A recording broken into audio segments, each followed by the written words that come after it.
14 साल की उम्र और निखिल का डिसीजन था स्कूल को छोड़ देना।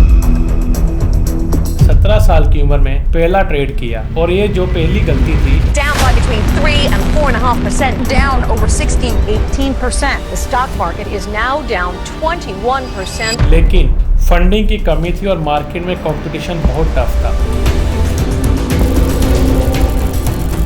ज़ीरोधा अपने बिजनेस मॉडल को मार्केट में लेके आया और आज ज़ीरोधा के पास $1 बिलियन की वैल्यूएशन है। पहले वीडियो में हमने बात की थी दो भाइयों की, अमित और अनुराग जैन की, जिन्होंने कार देखो को दुनिया का एक ट्रस्टेड कार प्लेटफॉर्म बनाया। और आज हम बात करेंगे दूसरे दो भाइयों की, निखिल और नितिन कामत की, जिन्होंने अपने सपनों को सच कर दिखाया और ज़ीरोधा बनाया, जो आज इंडिया का लार्जेस्ट डिस्काउंट ब्रोकरेज फर्म है। लेकिन ये सब कुछ आसान नहीं था, लाइक अदर सक्सेस स्टोरी। तो चलिए जानते हैं कैसे इन दोनों भाइयों ने अपनी सफलता की राह तय की। हर कहानी की शुरुआत कुछ अजीब सी होती है। निखिल कामत की कहानी भी ऐसी थी। जब बाकी बच्चे स्कूल का एग्जाम दे रहे थे, निखिल अपने सपनों को समझने की कोशिश कर रहा था। 14 साल की उम्र और निखिल का डिसीजन था स्कूल को छोड़ देना। आपको ये सोच के थोड़ा अजीब लगा, लेकिन ये उनका अपना डिसीजन था।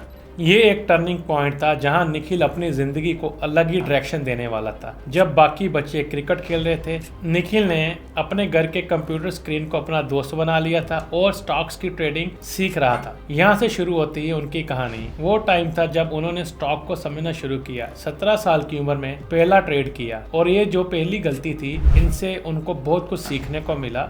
ऐसे ही काफ़ी चैलेंजेस आए, लेकिन निखिल ने कभी अपने गोल से मुंह नहीं मोड़ा। एक छोटा सा इन्वेस्टमेंट, कुछ लॉसेस, लेकिन कुछ सीखने का जुनून, ये था उनका डेली रूटीन। निखिल का सपना कभी इतना क्लियर नहीं था जब तक एक दिन उन्होंने अपने भाई नितिन कामत के साथ अपना ड्रीम शेयर नहीं किया। ज़ीरोधा का आइडिया भी कुछ वैसे ही छोटा सा था। लो कॉस्ट, ट्रांसपेरेंट स्टॉक और ब्रोकरेज बनाने की सोच थी।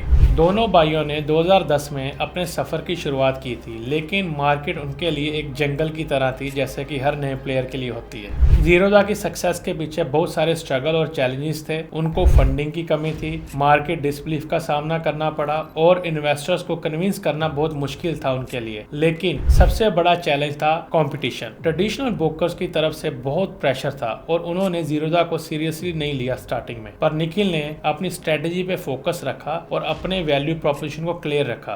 फंडिंग की कमी थी और मार्केट में कंपटीशन बहुत टफ था, पर जो उनका ज़ीरोधा को खोलने का सपना था वो तभी सच हो सकता था जब वो उसको लॉन्च करने का रिस्क लेते। निखिल और नितिन ने अपने पर्सनल सेविंग को इस्तेमाल किया, अपनी कंपनी को बूटस्ट्रैप किया और अपने आइडिया को अपने ही दम पे चलाया।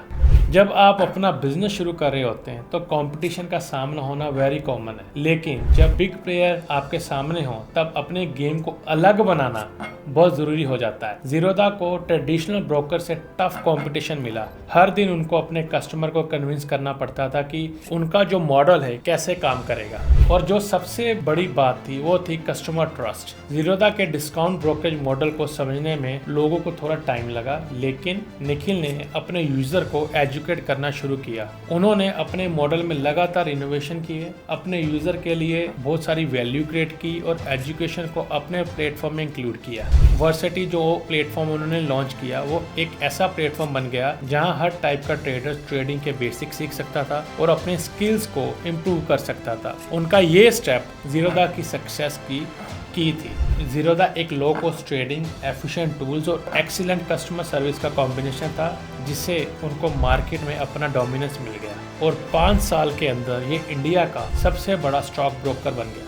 और फिर वो मोमेंट आया जब ज़ीरोधा ने अपना 5 मिलियन कस्टमर क्रॉस किया। तभी उन्होंने रियलाइज़ किया कि उनकी जो सिंपल सोच थी वो सबसे इफेक्टिव साबित हुई। Customer first model, low cost trading और बेस्ट इन क्लास टूल्स का कॉम्बिनेशन काम कर गया। उन्होंने रियलाइज़ किया कि उन्होंने सिर्फ एक बिजनेस ही नहीं, एक मूवमेंट शुरू किया है। ज़ीरोधा अपने बिजनेस मॉडल को एक ऐसे सिंपल और इफेक्टिव वे में मार्केट में लेके आया कि उसने पूरी मार्केट, बड़े बड़े कंपटीशन को डिस्टर्ब कर दिया और आज ज़ीरोधा के पास $1 बिलियन की वैल्यूएशन है।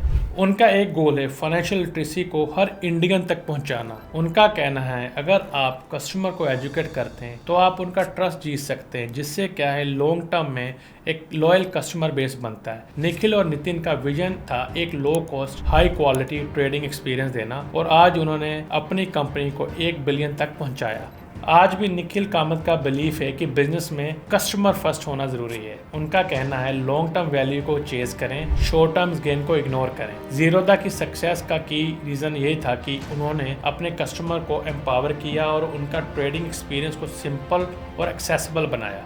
दोस्तों, जब निखिल कामत की बात की जाती है तो ये सिर्फ एक बिजनेस पर्सन की कहानी नहीं है, ये एक विजनरी की कहानी है। उनका जो मिशन था फाइनेंशियल लिटरेसी को इंडिया के हर कॉर्नर तक पहुंचाना। उन्होंने जो फाइनेंशियल एजुकेशन का प्लेटफॉर्म बनाया था वो सिर्फ ट्रेडर्स के लिए नहीं था बल्कि कॉमन मैन के लिए था जो अपने पैसे को बेहतर तरीके से मैनेज करना चाहते थे। उनका बिलीव था कि जब तक आप अपने कस्टमर की नीड्स को समझकर उनके लिए सोल्यूशन नहीं दे सकते तब तक आप बिजनेस को ग्रो नहीं कर सकते। निखिल कामत की सक्सेस जर्नी से बहुत कुछ सीखने को मिलता है। सो नंबर 1 क्या है? Failure are stepping stone. हर फेलियर से सीखने की कोशिश करें, वो आपको एक नए पाथ पे ले जाएगा। Number 2, customer is the king. अगर आप अपने कस्टमर को वैल्यू देते हैं, उनको अंडरस्टैंड करते हैं तो बिजनेस ऑटोमेटिकली ग्रो करता है। Number 3, calculated risk lead to the reward. So risk लेना बहुत जरूरी है, लेकिन हमेशा एक कैलकुलेटिव रिस्क लें जो आपको सक्सेस की ओर ले जाए। नंबर 4, इनोवेशन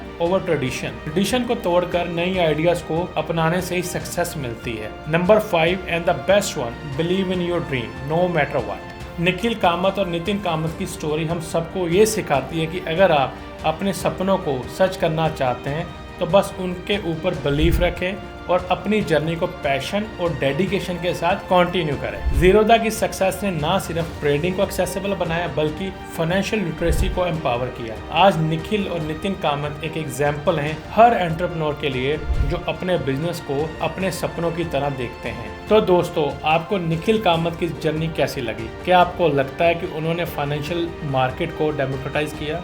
अपने थॉट को हमें कमेंट सेक्शन में ज़रूर बताएं और अगर आपको ये वीडियो अच्छा लगा तो प्लीज़ लाइक और शेयर ज़रूर करें और ऐसे इंस्पायरिंग स्टोरीज़ के लिए हमारे चैनल को सब्सक्राइब करना मत भूलें।